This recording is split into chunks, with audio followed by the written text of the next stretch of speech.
सारस्वती देवी गौरवाणी प्रचारिणे निर्विशेष शून्यवादी पाश्चात्य देश तारिणे। जय श्री कृष्ण चैतन्य प्रभु नित्यानंद श्री अद्वैत गदाधर श्रीवासदि गौर भक्तवृंद। हरे कृष्ण कृष्ण कृष्ण हरे हरे, हरे राम राम राम हरे हरे। वांछा कल्पतरुभ्यश्च कृपा सिन्धुभ्यश्च पतितानां पावनेभ्यो वैष्णवभ्यो नमो नमः। हरे कृष्ण।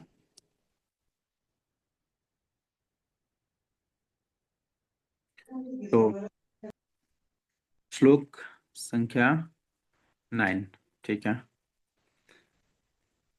उपवर्णितम् एतद्वा पुण्यं परिचितं मया वासुदेव कथो वासुदेव कथा उपेतम् आसा आख्यानां यत् अपृच्छत्।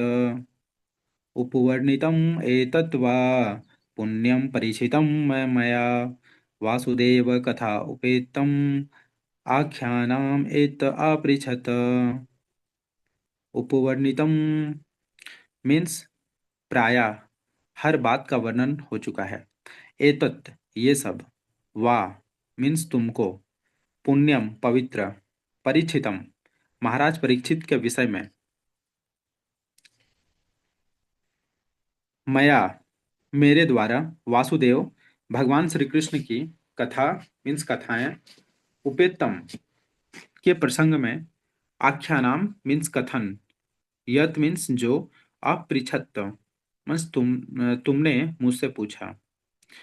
हे मुनियों, अनुवाद और तात्पर्य श्रील प्रभुपाद के द्वारा, श्रील प्रभुपाद की जय। हे मुनियों, जैसा आपने मुझसे पूछा था, अब मैंने पवित्र राजा परीक्षित के इतिहास से संबंधित भगवान श्री कृष्ण की कथाओं की लगभग सब बातें कह सुनाई है। तात्पर्य, श्रीमद् भागवतम श्री भगवान के कार्यकलापों का इतिहास है और श्री भगवान के कार्यकलाप भगवत भक्तों को साथ लेकर ही संपन्न होते हैं। अतएव भक्तों का इतिहास भगवान श्री कृष्ण के कार्यकलापों के इतिहास से भिन्न नहीं है। भगवत भक्त श्री भगवान तथा उनके शुद्ध भक्तों के कार्यकलापों को एक सा ही समझता है, क्योंकि ये सभी दिव्य होते हैं। तो और 10th नंबर पे हम लोग देख लेते हैं।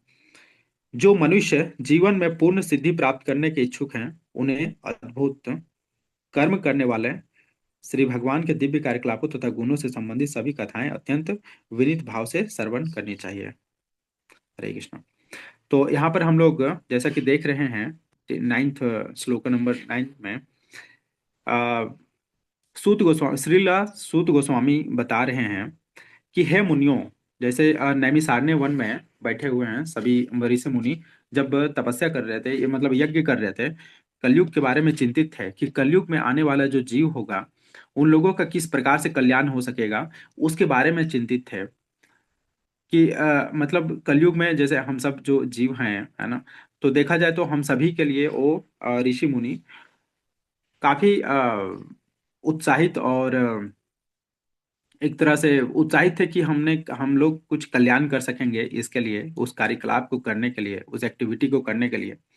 लेकिन दुखी इस बात से थे कि कलयुग में इस तरह का इतना ज्यादा मतलब दुख आने वाला है, लोगों जीवों को इतना ज्यादा दुख मिलने वाला है, और उस समय में उन लोगों को अपना जीवन व्यतीत करना पड़ेगा।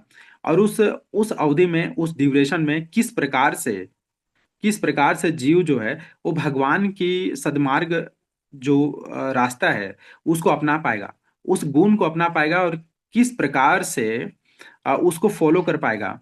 और नहीं, अगर उसको नहीं करता है तो फिर कितनी सारी दुख तकलीफ उसका मतलब होने वाला है, क्योंकि वो जीवन जन्म मृत्यु के चक्र में वो बार बार घूमता रहेगा। इसके लिए इस इससे इससे मुक्ति, परम लक्ष्य मनुष्य का तो यही होता है कि इस जो भौतिक संसार है उससे मुक्ति को प्राप्त करना, यानी कि स्पिरिचुअल वर्ल्ड को जाना, भगवान के धाम को प्राप्त करना, जो कि उसका वास्तविक का घर है।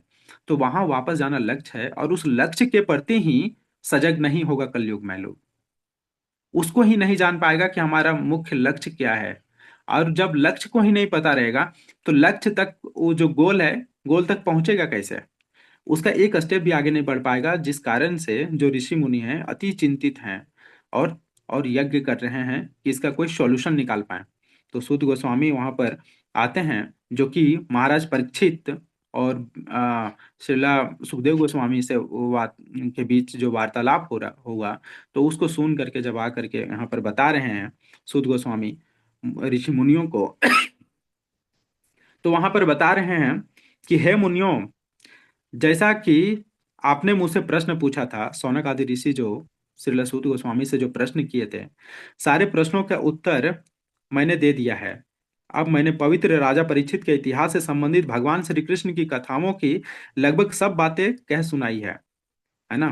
तो यहाँ पर सूत गोस्वामी बोल रहे हैं कि महाराज परीक्षित से रिलेटेड जो भी बातें थी भगवान के संबंधित, वो सभी बातें मैंने आप लोगों को बता दिया है, लगभग सब बातें बता दिया है। श्रीमद् भागवतम श्री भगवान के कार्यकलापों के इतिहास है ना। तो यहाँ पर एक चीज हम लोग देख रहे हैं कि जिस प्रकार से सूत गोस्वामी बता रहे हैं कि मैंने सारी बात बता दी है आप लोगों को महाराज परीक्षित और भगवान के विषय में। तो यहाँ पर मतलब एक तरह से ऐसा भी हो सकता है, मतलब कि जनरली होता है कि कथा में जब आगे बढ़ता है, तो एक समय के बाद मतलब जो कथावाचक होते हैं, स्पीकर होते हैं, तो एक टाइम के बाद मतलब वो इस तरह से बताते हैं कि मैंने सारा चीज बता दिया है ना। तब फिर क्या होता है कि अगर कुछ क्वेश्चन अराइज होता है, कुछ बातें मतलब आती है, तो फिर से अलग अलग बातें सामने आने लग जाती है।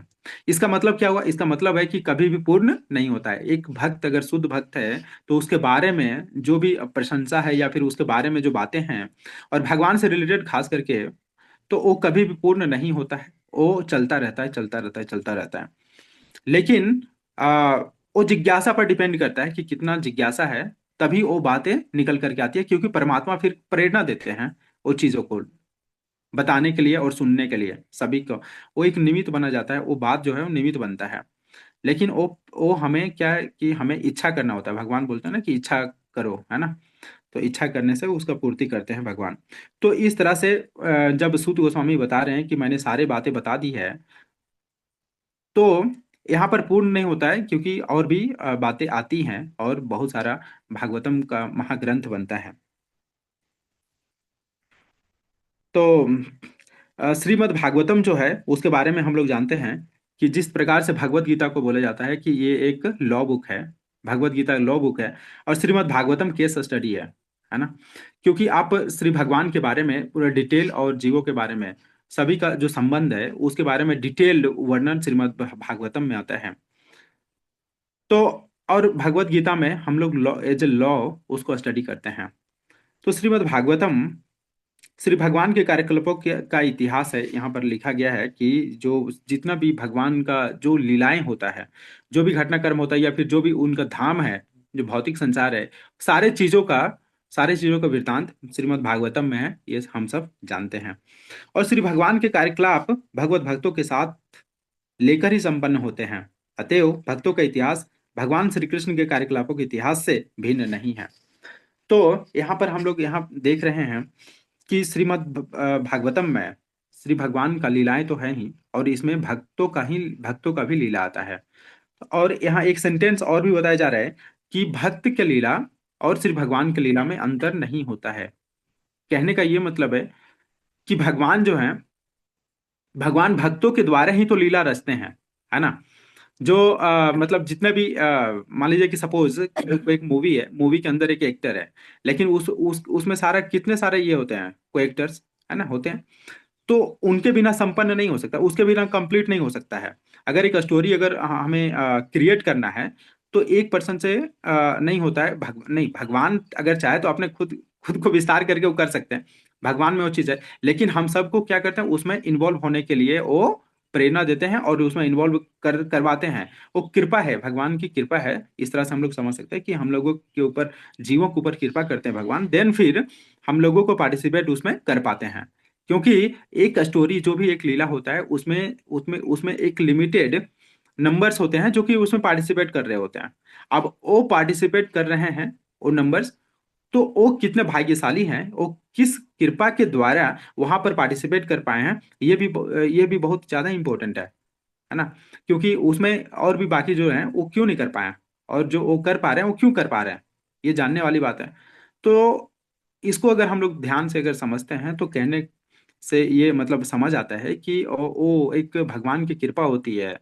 वो मतलब एक पार्टिकुलर जो पर्सन है, वो जीव है, उस पर भगवान की कृपा होने के कारण वो उसमें पार्टिसिपेट कर पाते हैं।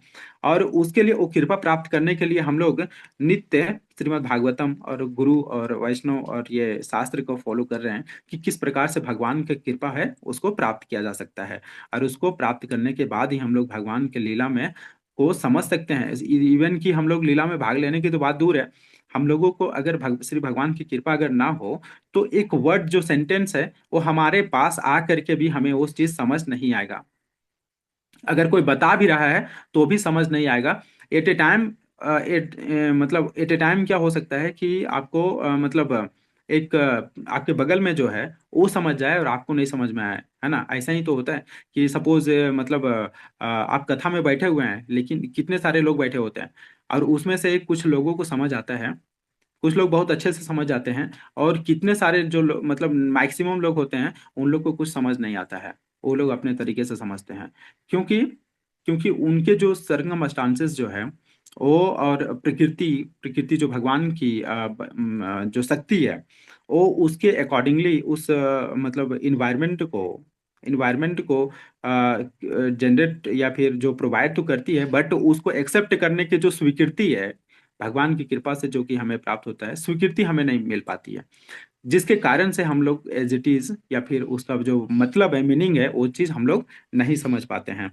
इसलिए भगवान और भक्त की जो लीला होता है, जो शुद्ध भक्त है, भक्त मतलब शुद्ध भक्त का बात किया जा रहा है, भक्त बन रहे हैं या फिर एक लेवल का मीडियम मतलब मीडियम लेवल का जो भक्त है उसका बात नहीं कर रहे हैं, क्योंकि वो एक शुद्ध भक्त की ओर बढ़ रहा है।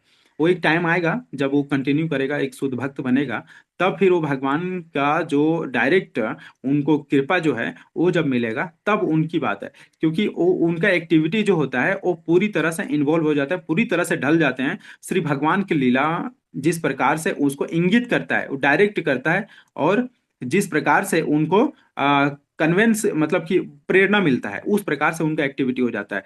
तो इससे क्या होता है कि शास्त्रों के अनुमोदित जो भी बातें हैं, शास्त्रों में जो बातें बताई जाती है उसके अनुसार से ही सारे जो क्रियाकलाप है सब चीज होने लगता है। वैसे उठना, वैसे वैसे चलना, वैसे खाना, हर चीज, वैसे प्रेयर करना, भगवान के साथ मतलब संवाद करना, सारे जो चीज है वो डायरेक्ट भगवान के कांटेक्ट से होने लग जाता है। जिस प्रकार से दो व्यक्ति आपस में बात करते हैं तो शुद्ध भक्त होता है वो भगवान से डायरेक्ट इस तरह से कम्युनिकेट करने लग जाता है, हृदय से।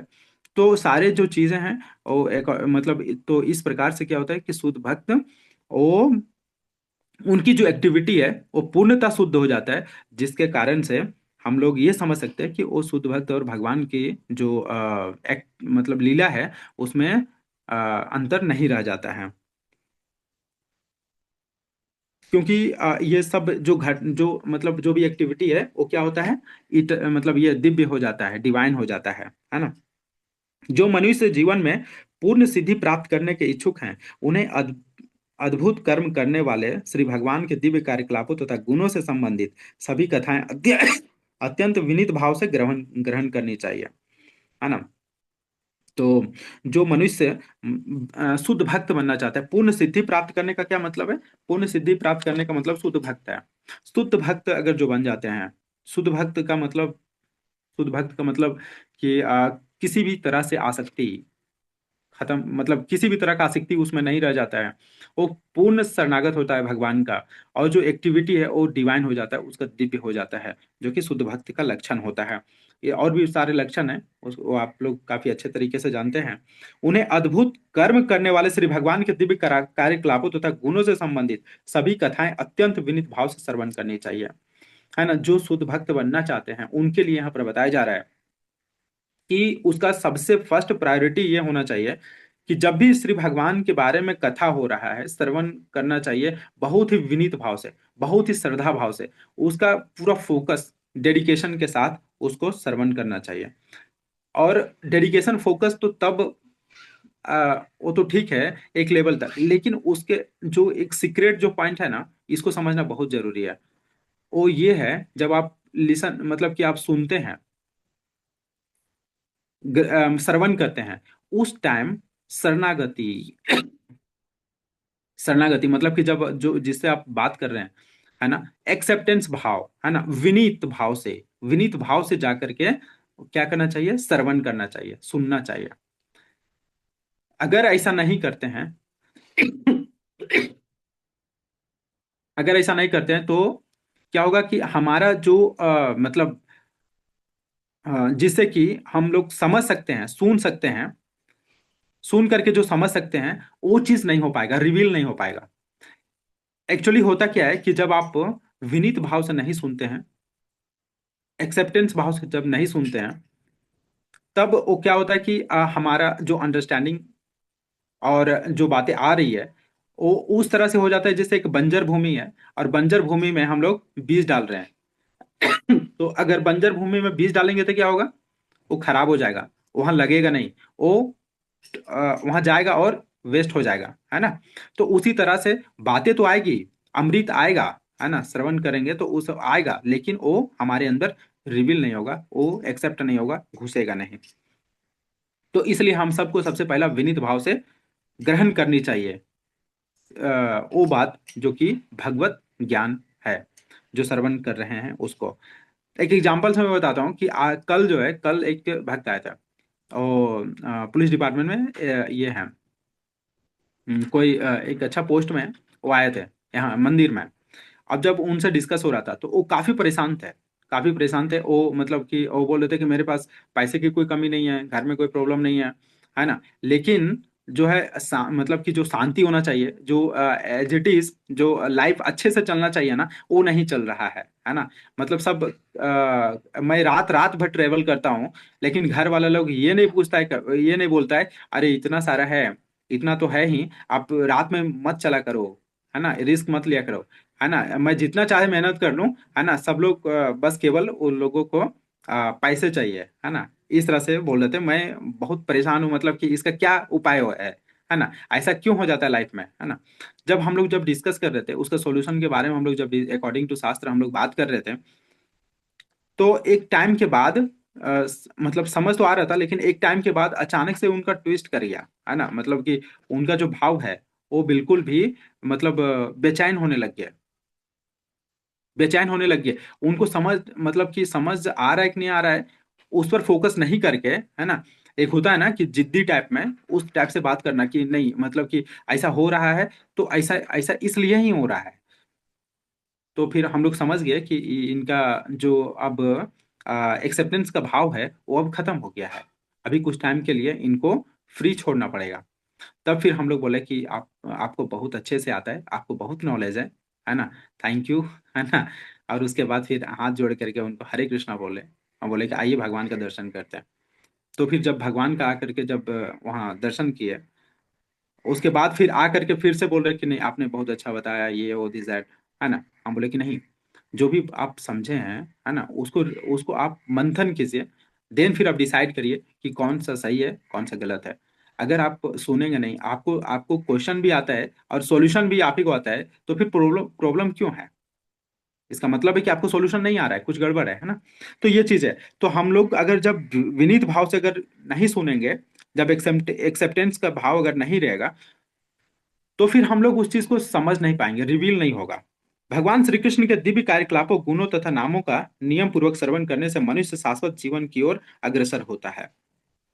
हम सबका जो लक्ष्य है कि शाश्वत जीवन को प्राप्त करना, तो उसकी उसकी तरफ हम लोग तभी बढ़ पाएंगे जब श्री भगवान के दिव्य कार्यकलापों और गुणों के कार्य और लीलाओं के बारे में हम लोग श्रवण करेंगे, और नाम, है ना, जो भगवान का नाम है और उसको नियम पूर्वक श्रवण करने की बात हो रहा है ना।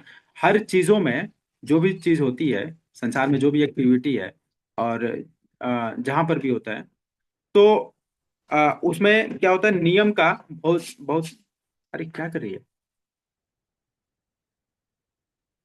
नियम का बहुत रिक्वायरमेंट है ना। अगर हम लोग नियम को अगर फॉलो नहीं करेंगे, कंडीशन को अगर फॉलो नहीं करेंगे, तो क्या होता है कि ये सिस्टमैटिकली हम लोग कंटिन्यू नहीं कर पाएंगे, है ना। इसलिए क्योंकि जब हम लोग स्कूल जाते हैं तो स्कूल में हम लोगों का यूनिफॉर्म है, या फिर जो भी रिक्वायरमेंट्स है ना, या फिर टाइम टेबल है, उसको हम लोगों को फॉलो करना पड़ता है। कॉलेज जाते हैं, कॉलेज का अलग नियम रूल्स होते हैं, उसको फॉलो करना पड़ता है। हम लोग टेम्पल आते हैं, भक्ति करते हैं, उसका भी नियम है।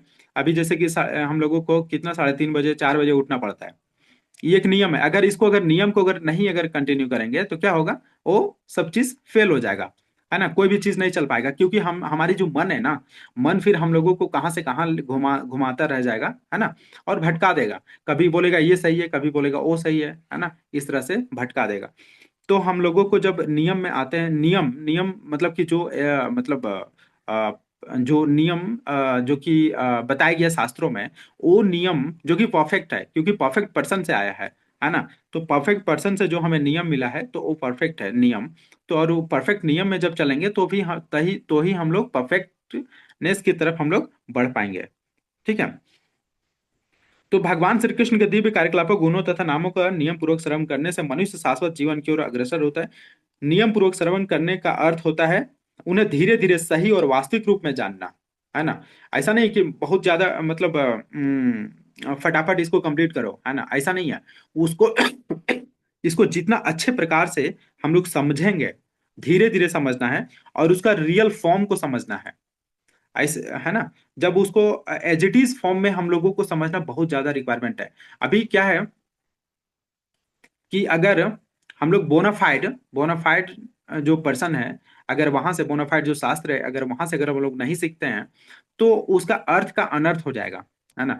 कोई भी अगर शास्त्र का बात करें, जैसे कि खास करके भारत में आप कहीं भी चल जाइए, चाहे इवन कि अगर वो गुमटी वाला ही क्यों ना हो, है ना, ढाबा वाला क्यों ना हो, अगर उससे आप शास्त्र का बात करेंगे तो वो आपको एक बैठा करके एक दिन का कथा कर सकता है ना, वो बताने लग जाएगा। लेकिन क्या है, वो क्या बताएगा, वो उसको जो समझ है ना, वही बताएगा। वो गलत सही मिक्सअप करके बताने लग जाएगा, है ना।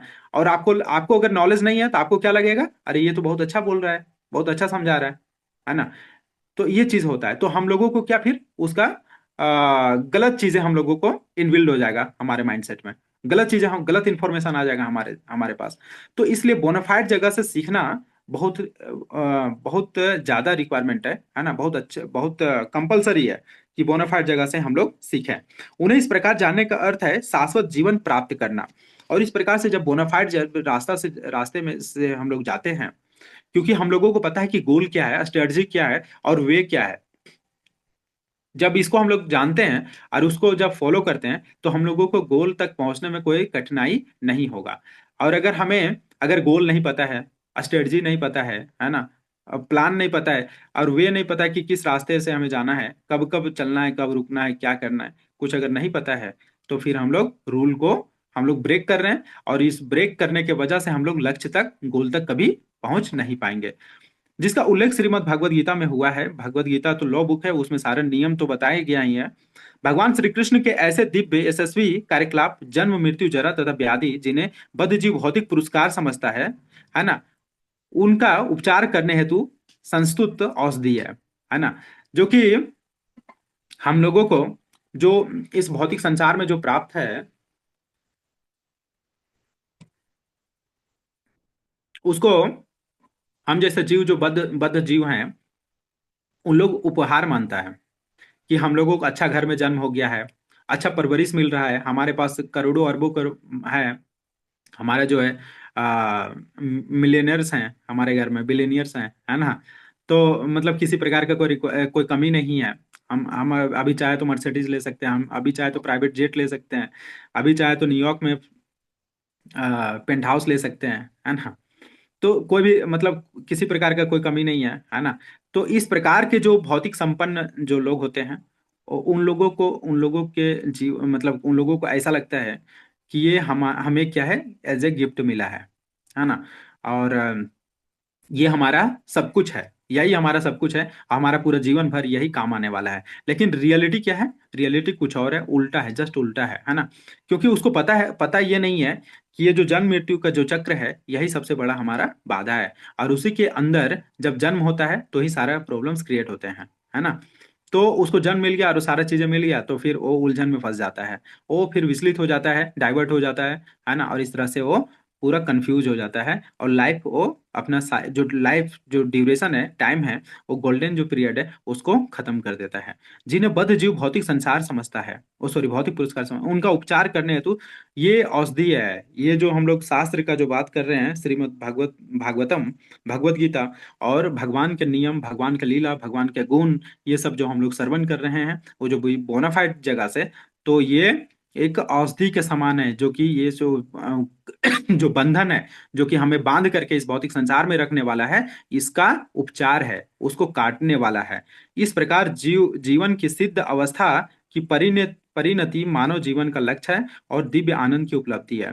तो इस प्रकार से हम लोग जब नियम के अनुसार, नियम के अकॉर्डिंग जब चलते हैं, तब हम लोगों को वो जो लक्ष्य है, श्री भगवान के धाम यानी आध्यात्मिक धाम को प्राप्त करना और दिव्य आनंद को प्राप्त करना, उसका हम लोगों को प्राप्त हो पाता है केवल और केवल इस नियम को पालन करने से, जो कि हम लोग सुबह शाम कर रहे हैं। और हम लोगों को अपॉर्चुनिटी मिला है, इसको हम लोगों को अच्छे से करना चाहिए और फॉलो करते रहना चाहिए, तभी हम लोग लक्ष्य तक पहुंच पाएंगे। और डाइवर्ट होंगे तो फिर गड़बड़ हो जाएगा, है ना। हरे कृष्णा। Thank you.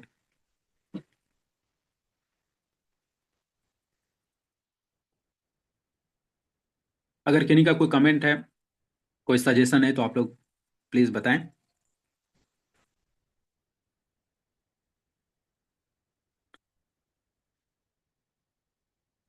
किन्हीं का कोई कमेंट्स? हरे कृष्ण प्रभु। हाँ जी। किन्हीं का, हाँ प्रभु जी, अगर किन्हीं का कोई प्रश्न ना हो तो आज हम लोग सेशन से जो सीखे हैं, आज हम लोग दोबारा उसको स्मरण करते हैं। तो प्रभु जी ने बताया आज का श्लोक से कि 1.18.9 से लेके 10 तक।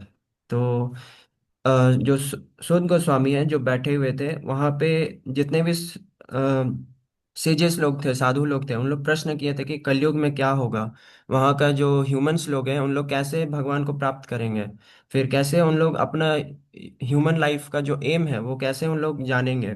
तो सुत गोस्वामी बताएं कि हम तो श्रीमद् भागवतम बता चुके हैं, बस है कि मनुष्य को क्या करना है, वो श्रीमद् भागवतम को स्मरण करना है। फिर प्रभु जी ने बताया कि जो भगवद गीता है वो लॉ बुक है और जो श्रीमद् भागवतम वो केस स्टडी है। फिर प्रभु जी ने बताया कि कैसे जो लीला होता है उसमें एक भक्त का और भगवान का दोनों इक्वल लेवल पे ये किया जाता है, रिस्पेक्ट दिया जाता है। इनका एग्जाम्पल देके जैसे बताए थे कि जितने भी फिल्म ये सब बनते हैं उसमें जो एक्टर्स है और जितने भी जो साइड कैरेक्टर्स है उन लोग दोनों का सेम रिस्पेक्ट रहता है, सेम रोल रहता है उसमें, कोई भी फिल्म में या फिर भगवान का लीला में। फिर प्रभु जी ने बताया कि जो कृपा रहता है वो कौन समझ सकता है कृपा को, जो ये सिस्टमेटिक हियरिंग करेगा वही समझ सकते हैं। फिर प्रभु जी ने बहुत अच्छा से बताया कि इम्पोर्टेंस ऑफ हियरिंग इस कलयुग में, कि जो अगर हियरिंग पे जो ज्यादा जोर देता है, जो भगवान का एक्टिविटीज, नाम रूप गुण लीला में समझने का जो जोर देता है विनीत भाव से, प्रभु जी ने बताया कि खाली हियरिंग नहीं करना, विनीत भाव से समझना है, विनीत भाव से। और दूसरा सिस्टमैटिक वे से, सिस्टमैटिक वे में प्रभु जी कैसे बताएं कि एज इट इज समझना है और बोनाफाइड वे से समझना है। ये नहीं कि कहीं से भी, प्रभु जी बताए कि पान का यहाँ ठेला में चले गए, वहां से सुन के आ गए, बोलते हैं अरे भाई हम तो श्रीमद् भागवतम समझ गए। ऐसा नहीं करना, बोनाफाइड वे में जाना है। हम्म। फिर फिर प्रभु जी ने बताया कि जो जन्म मृत्यु जरा व्याधि है ये हमारा मेन प्रॉब्लम है, और जो जो मटेरियल वे में जो बध चुके हैं वो इसको क्या समझते हैं, यही मेरा रिवॉर्ड है। तो अगर हम लोग श्रीमद् भागवतम अच्छा से श्रवण करते हैं तो हम लोग शाश्वत जीवन पा सकते हैं। तो यही हमारा जो शुरू में क्वेश्चन पूछा गया था साधु के द्वारा, सेजेस के द्वारा, कि ह्यूमन का लाइफ उन लोग कैसे जान पाएंगे। तो बाय हियरिंग श्रीमद् भागवतम विनीत भाव से हम लोग ये जो प्रॉब्लम है इससे हम लोग दूर हट सकते हैं और हम लोग भगवान का धाम वापस जा सकते हैं। तो प्रभु जी ने इतना सुंदर लेक्चर्स दिए हैं, इतना अच्छा से हम लोग समझाए कि इम्पोर्टेंस ऑफ हियरिंग के बारे में। तो प्रभु जी का एक बार हम लोग हरे कृष्ण महामंत्र से धन्यवाद करते हैं। तो सभी लोग कृपया करके माइक अनम्यूट कर ले। हरे कृष्णा कृष्णा कृष्णा हरे हरे, हरे राम राम राम हरे हरे। वाञ्छा कृपा सिंधु पतितानां पावनेभ्यो वैष्णवेभ्यो नमो नमः। अनंत कोटि वैष्णव वृंद की जय। हरे कृष्ण।